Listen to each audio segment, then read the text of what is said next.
السلام علیکم ناظرین، میرا نام ابرار حبیب ہے۔ ناظرین، عادتیں نسلوں کا پتہ دیتی ہیں۔ ایک بادشاہ کے دربار میں ایک اجنبی نوکری کی طلب کے لیے حاضر ہوا۔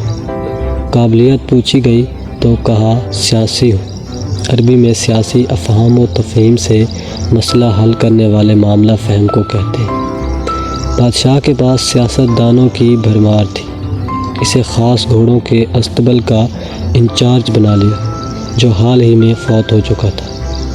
چند دن بعد بادشاہ نے اسے اپنے سب سے مہنگے اور عزیز گھوڑے کے متعلق دریافت کیا۔ اس نے کہا نسلی نہیں ہے۔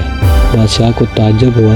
اس نے جنگل سے سائس کو بلا کر دریافت کیا تو اس نے بتایا گھوڑا نسلی ہے، لیکن اس کی پیدائش پر اس کی ماں مر گئی تھی۔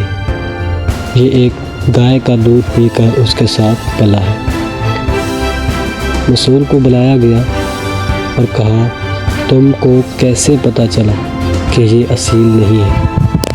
تو اس نے کہا جب یہ گھاس کھاتا ہے تو گاؤں کی طرح سر نیچے کر کے، جبکہ نسلی گھوڑا گھاس منہ میں لے کر سر اٹھا لیتا ہے۔ بادشاہ اس کی فراست سے بہت متاثر ہوا۔ مسئول کے گھر اناج، گھی، بھنے دمبے اور پرندوں کا اعلیٰ گوشت بطور انعام بھجوایا۔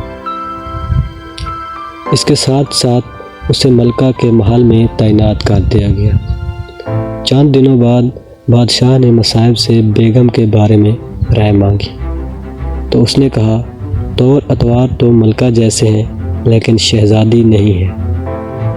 بادشاہ کے پیروں تلے سے زمین نکل گئی۔ حواس بحال ہوئے، ساس کو بلا بھیجا۔ معاملہ اس کے گوش گزار کیا تو اس نے کہا حقیقت یہ ہے کہ تمہارے باپ نے میرے خاوند سے ہماری بیٹی کی پیدائش پر ہی رشتہ مانگ لیا تھا، لیکن ہماری بیٹی 6 ماہ میں ہی فوت ہو گئی تھی۔ چنانچہ ہم نے تمہاری بادشاہت سے قریبی تعلقات قائم کرنے کے لیے کسی کی بچی کو اپنی بیٹی بنا لیا۔ بادشاہ نے مسائل سے دریافت کیا تم کو کیسے علم ہوا؟ تو اس نے کہا اس کا خادموں کے ساتھ سلوک جاہلوں جیسا ہے۔ بادشاہ اس کی فراست سے خاصا متاثر ہوا۔ بہت سا اناج، بھیڑ بکریاں بطور انعام دی، ساتھ ہی اسے اپنے دربار میں متعین کر دیا گیا۔ کچھ وقت گزرا، مصعب کو بلایا، اپنے بارے میں دریافت کیا۔ مصعب نے کہا جان کی امان۔ بادشاہ نے وعدہ کیا تو اس نے کہا نہ تو تم بادشاہ زادے ہو، نہ تمہارا چلن بادشاہوں والا ہے۔ بادشاہ کو تاؤ آیا، مگر جان کی امان دے چکا تھا۔ سیدھا والدہ کے محل پہنچا۔ والدہ نے کہا یہ سچ ہے، تم ایک چرواہے کے بیٹے ہو، ہماری اولاد نہیں تھی تو تمہیں لے کر پالا۔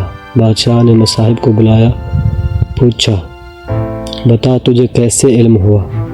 اس نے کہا بادشاہ جب کسی کو انعام و اکرام دیا کرتے ہیں تو ہیرے موتی جواہرات کی شکل میں دیتے ہیں، لیکن آپ بھیڑ بکریاں، کھانے پینے کی چیزیں عنایت کرتے ہیں۔ یہ اسلوب بادشاہ زادے کا نہیں بلکہ کسی چرواہے کے بیٹے کا ہی ہو سکتا ہے۔ ناظرین، عادتیں نسلوں کا پتہ دیتی ہیں۔